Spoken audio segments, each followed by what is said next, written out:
Dr. Ibrahim Dakubu is a teacher, healer, thought leader, and futurist commissioned by God to heal minds, build nations, and ignite faith on a global scale.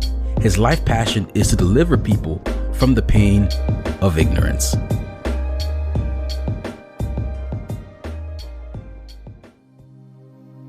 Welcome to the leadership meeting. Welcome to the Big Ups to Dream Chasers podcast. I want to talk about the law of sustainment. The law of sustainment. And someone will say, what is the law of sustainment? I've never heard anything like that. Now, this is a spiritual law, if I'll put it that way. And what it basically says is, whatever you build must be able to live without your constant rescue. Whatever you build must be able to live without your constant rescue. If you have to keep hanging around for the thing to work, then you haven't built right. And so if you are a transformational leader, you need to have the requisite skills to build what doesn't collapse when you're on vacation. Yeah. Now, why do most leaders fail at sustainment? And I'm not just talking about ordinary leaders. I'm talking about even great leaders. Even great leaders, most great leaders, they fail at sustainment. Why is that? Here's the point. Many leaders are excellent at starting things. They are excellent at inspiring crowds.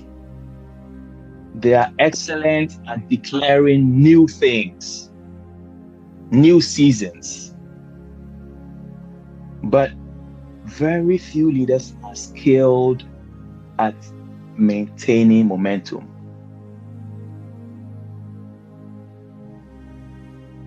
Very few leaders skilled at preserving culture. I'm talking about organizational culture.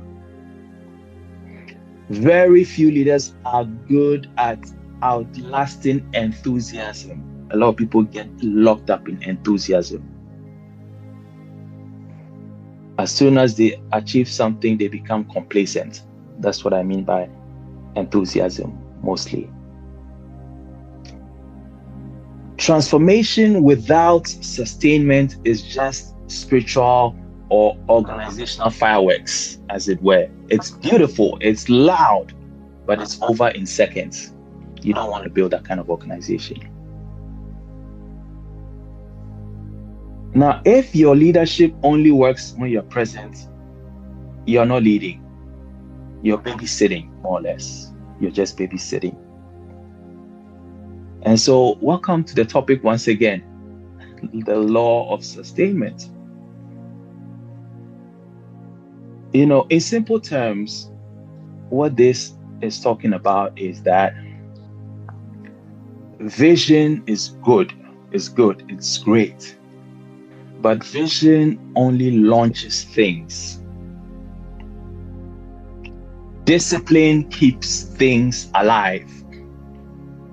Systems protect things. Culture multiplies things.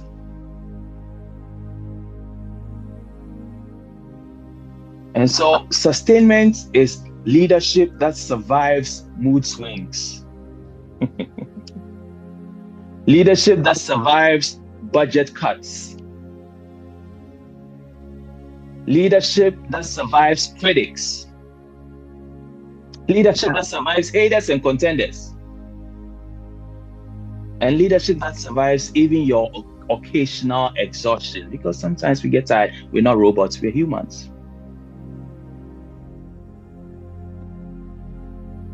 I'm going to talk about 7 fundamentals of the law of sustainment. Now, each of these fundamentals that I'm going to describe involve core principle, leadership practice, common failures, and action points. And then afterwards, I'll give some nuggets that would help with action. One core fundamental of sustainment is energy management. And we need to understand that energy management beats talent any day. Sustainment depends more on energy stewardship than raw ability. Now, talent starts movements. However, energy sustains movements. If you start a movement with your gift and talent and you don't have energy, it will die off in just a moment. Transformational leaders must learn to pace themselves. They must learn to delegate emotionally, not just tasks. Delegation is not just about tasks. You also need to delegate emotionally sometimes. But guess what? If you don't have emotional intelligence, you will not know how to delegate emotionally. Transformational leaders need to learn how to build rhythms of rest, review, and renewal. So, for instance, leaders who confuse passion, there are some leaders who confuse passion with performance. There's a very big difference between passion and performance. What do I mean? Just because you can run 24/7 doesn't mean your soul was designed to be Amazon Prime. You see? No, your soul wasn't designed that way. So guess what? You will run down. If your leadership style requires caffeine, adrenaline, and crisis in order to function, then congratulations, you've just created a burnout-based operating system. It's going to crash very soon. So what needs to be done? What can one do to deal with this issue? You need to audit your life, audit your day, audit your week. What drains you? What renews you? As you do this audit, begin to eliminate one unnecessary drain. Every unnecessary drain, release it, let it go. That includes strange people who drain your energy. Like I said, you need to audit everything on the scale of relevance, importance. This person that I'm keeping around, what is their real benefit in my life? What is their real contribution to my organization? You understand? You need to do that audit and take practical steps. Assign one task you are emotionally hoarding. Sometimes you are emotionally hoarding stuff. No, you need to assign some things so that you can slow things down. So that's talking about energy management. We all need it. We all need energy management in whatever, whether you're in business leadership, or you're in political leadership, or you're in spiritual leadership, or it's just your family, even just family life. You need to manage your energy. The second fundamental principle is the fact that systems are necessary. You need to build efficient systems. Why? Because systems sustain what charisma cannot. Charisma can do many things, but it's only systems that can sustain what charisma has established. So charisma attracts, but systems retain. If the vision collapses when the visionary is tired, the vision was underdeveloped. Yeah, that's what it means. It means the vision was woefully underdeveloped. And so, how do you work with this? A good leadership practice is to document all your processes. It's called systems and procedures. It's called policies and procedures. You have to document them and label them properly and file them properly, so that when someone has to go and a new person has to come, you have a good orientation and transfer of knowledge, but the documents are there. Everyone can refer to them at any point. But if you build structures with no policies and procedures, as soon as someone decides to go without notice or whatever, they got pissed and decide to leave, they are leaving with half of your organization because you didn't put anything down. So you need to create repeatable frameworks. So that's why in my leadership, I ask people, all the department leaders, write a document of what your plans, what you want to do in the organization in your area for the year. Do all of that. And then we'll have committees where we'll vet them and develop them into procedures and policies and guidelines and frameworks and systems. That's how to sustain an organization. In addition to creating repeatable frameworks, you need to design leadership pipelines. I'm talking about leadership pipelines, not dependency loops. Because sometimes you create pipelines and some people within the pipeline, all they do is depend. They just dump. You need to work everything out properly so that you have efficient pipelines. Commonly, how failures come in this area is that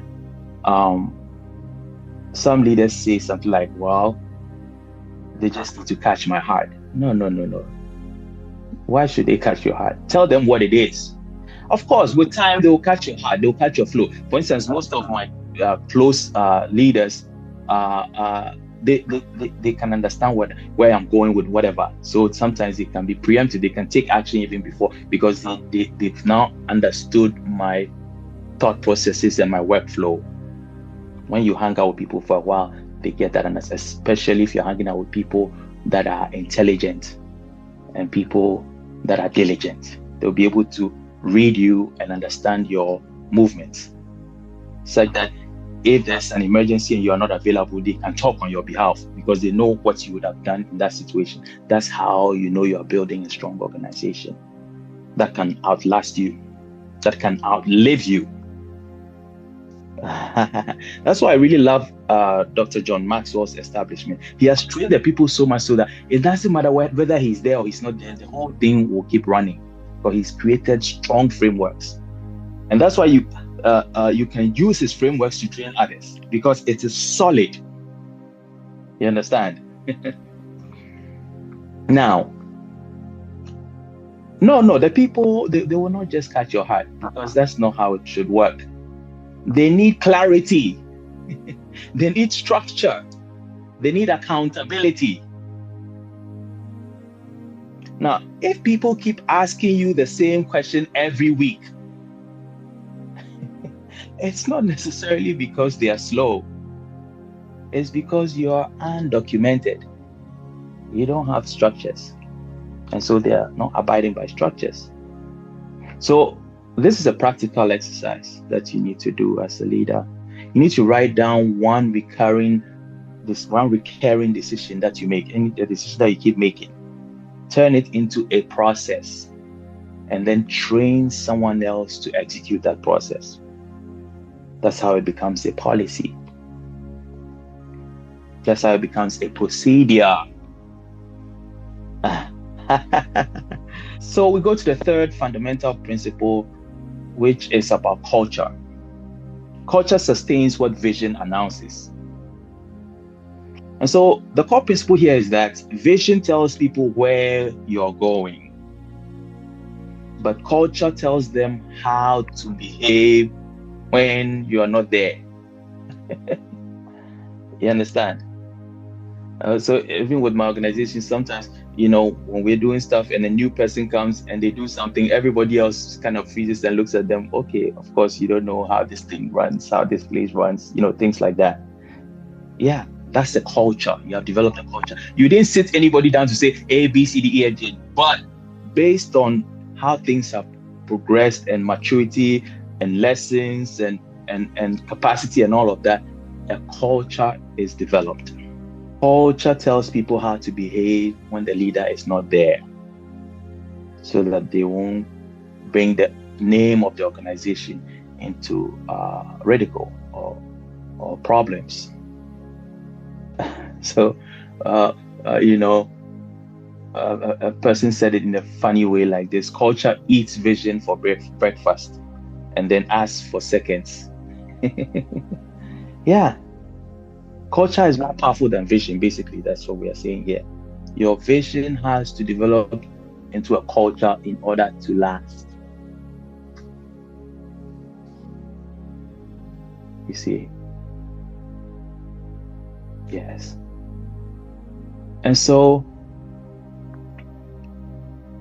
practical steps that you can take: reward what you want repeated, correct what you want eliminated. A lot of people, when there's an issue, they don't say anything, they keep quiet and they get mad. Don't do that. You will develop high blood pressure, your cortisol levels will rise, and your stress will increase, and you'll have issues. Reward what you want repeated, correct what you want eliminated, and model what you want multiplied. What you want to be multiplied, model it. That's why you have to live out the transformational leadership. I've said it before, people learn best when they are watching it. If you just tell people what to do and you're not living it out, it's very possible they won't do it. It's the same with raising children. Children learn best by observation. You can tell them everything, give them lectures, and even flog them. They may not change if you don't live it out. And so a common failure with leaders is tolerating behavior that contradicts stated values. That's why in my leadership, no. If I've stated it multiple times and you want to keep behaving in a way that contradicts the stated values, no, I won't tolerate it. I'll confront you, and if you don't change, I'll kick you out. That's how to maintain stability in relationships. That's how to be a strong leader. You don't have a culture problem. You have a tolerance problem. Yeah. If you tolerate unhealthy behaviors, your culture can be stable, but if people keep breaching the culture and you leave them to breach it, your tolerance problem is going to cause a failure. If your values are framed on the wall, but it is ignored in meetings, congratulations. You have created organizational war art. Yeah, it's just war art. You don't want to do that. You don't want to do that. And so, practical exercises that you can do as a leader, practical skills you can develop, is identify one value you say you believe. Yeah. Identify one behavior that contradicts that value. And then address it. Address it this week. Oh yes, I mean this week. Address it this week. Fundamental number 4.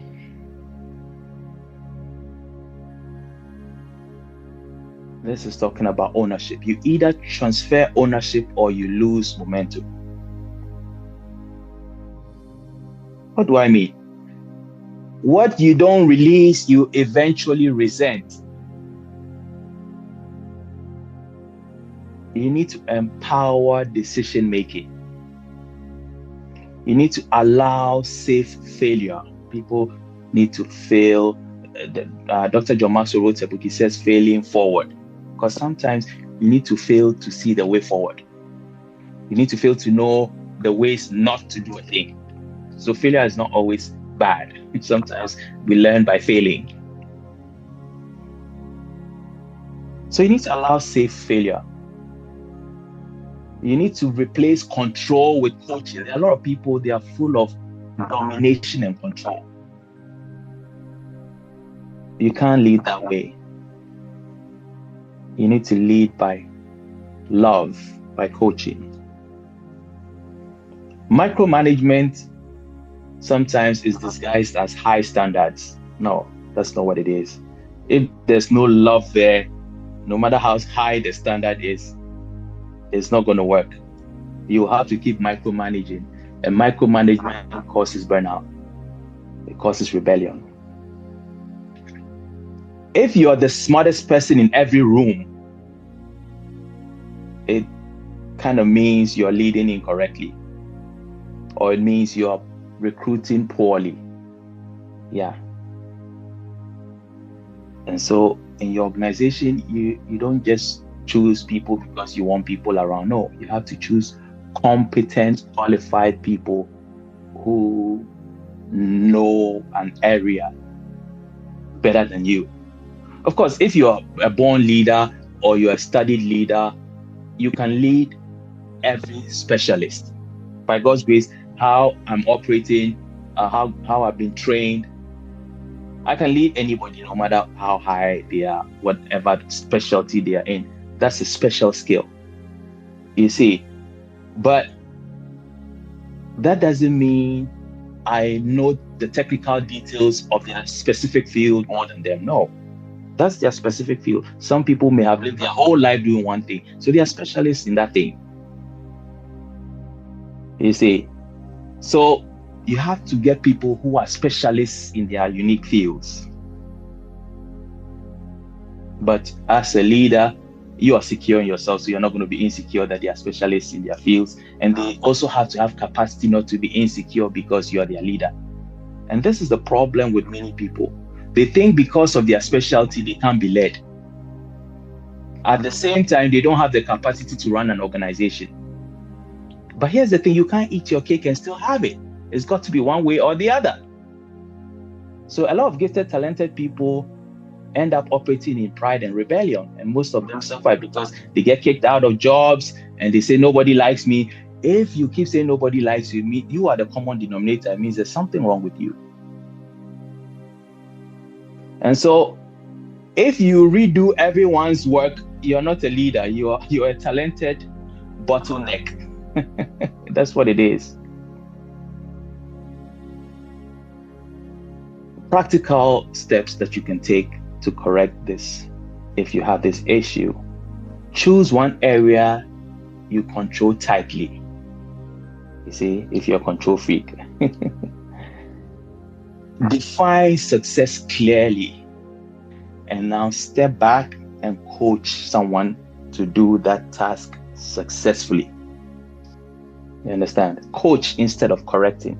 Now, coaching includes correcting. It includes guidance. It includes encouragement. It includes allowing the person to do it and giving an allowance for failure, and then giving constructive feedback, and then keeping it on until it becomes great, and then congratulating and celebrating when it's done right. You understand? That's how to secure and establish confidence in people. Fundamental number 5, consistency outlives intensity. This is one thing you hear me talking about all the time, because this is how to sustain wealth. This is how to sustain organizations. This is how to create generational business, generational wealth. Strong organizations that will outlive you for generations. What's the core principle here? Intensity only impresses people, but consistency sustains. Sustainable leaders win by showing up, not showing off. Showing up strongly with value. And so you need to be able to establish non-negotiable rhythms within your establishment. You need to be able to prioritize long obedience over short bursts and outbursts and temper tantrums. You need to be able to lead with habits, not hype. The other day I was saying, don't chase motivation.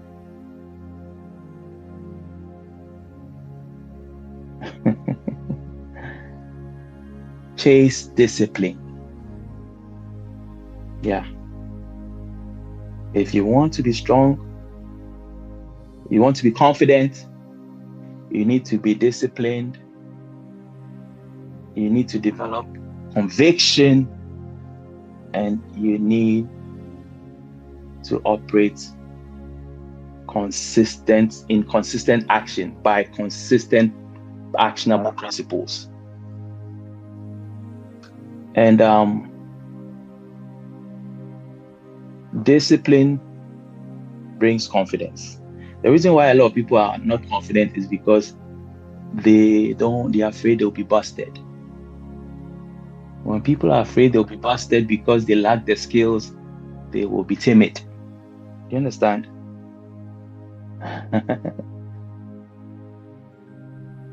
And so you need to be able to lead with solid habits, not hype.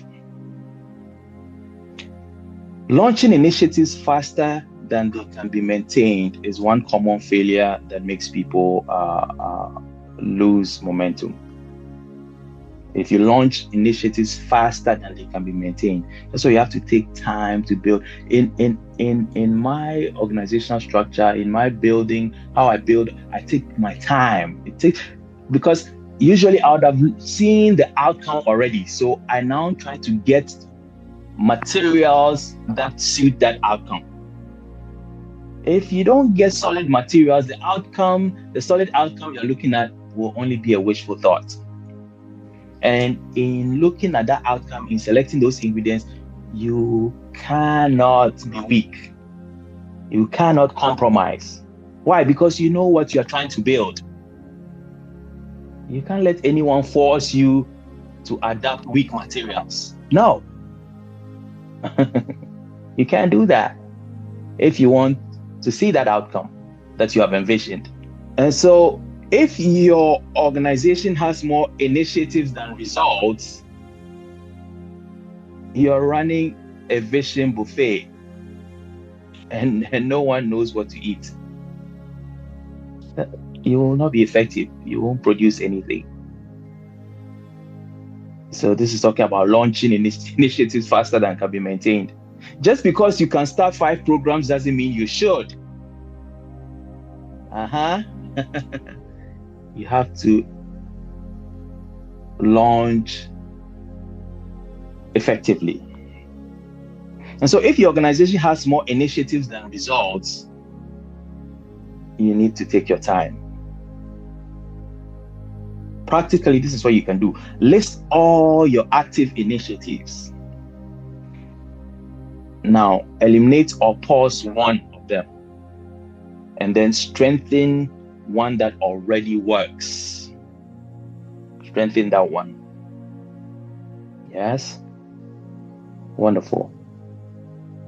Now we go to the 6th one. We are almost there. Feedback loops protect sustainment. It's very, very important for you to receive feedback. That's why most of the time I ask people in a group, when we're having group meetings, I ask for feedback, and then one-on-ones, I ask for feedback. It's very, very, very necessary. It's very, very, very relevant. The core principle is that what is not measured eventually mutates. Create regular review cycles. Invite honest feedback. Adjust without ego. When you get feedback, don't say in your head, how dare you, how dare this person. Don't do that.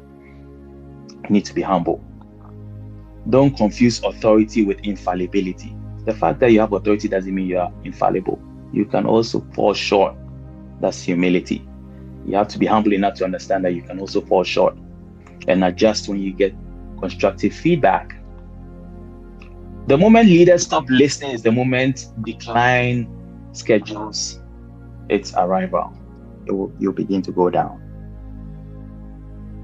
Now, if everyone says amen to your ideas, but nothing changes, you're leading a polite resistance movement. That's what it means. Whatever you say, okay, but they don't change.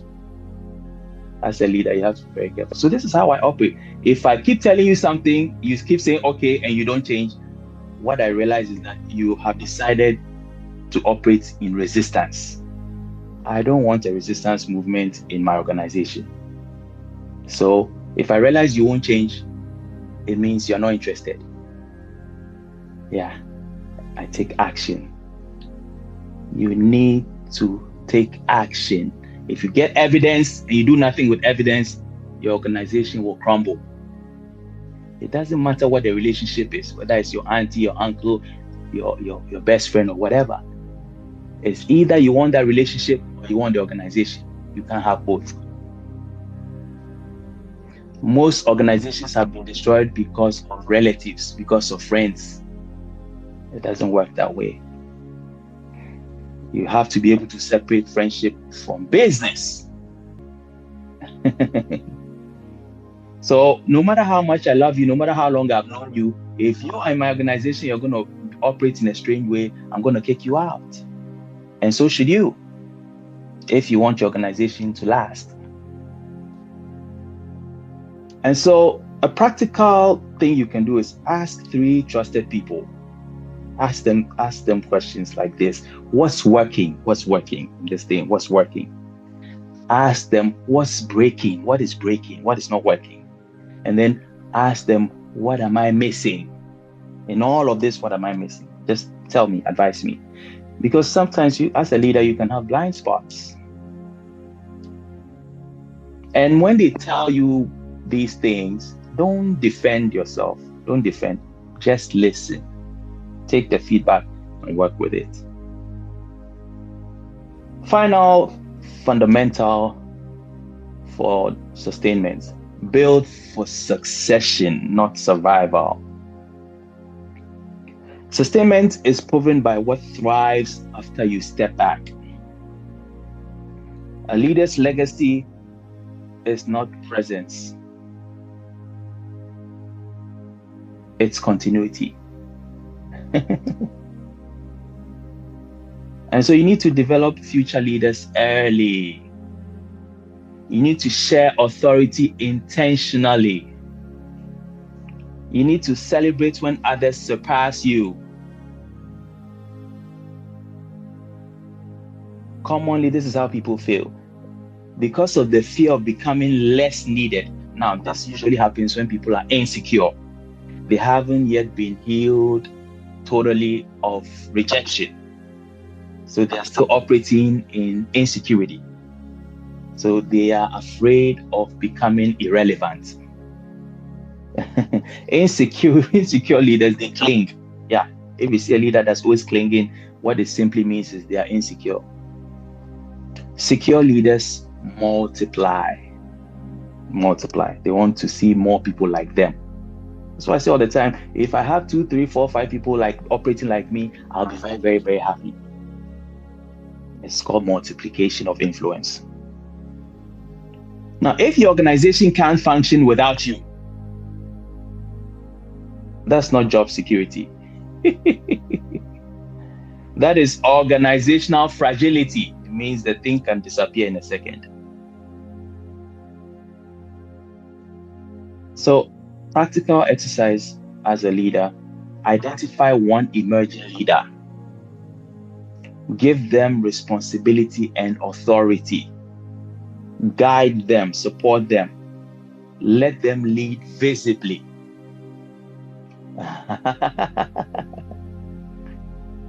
This is how to build strong organizations.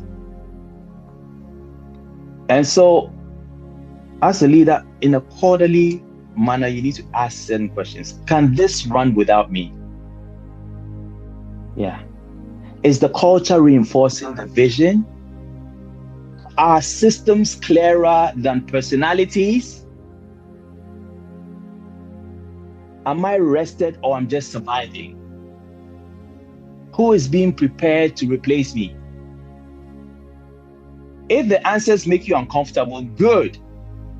This is where growth begins. Oh yeah? And so the sustained leader or the transformational leader doesn't just ignite movements. This leader doesn't just deliver speeches.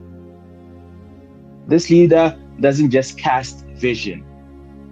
They build structures that carry the vision long after the applause fades.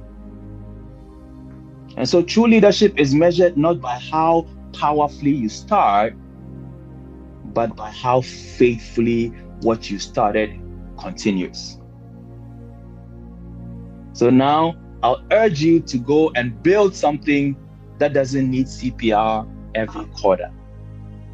God bless you. Shalom.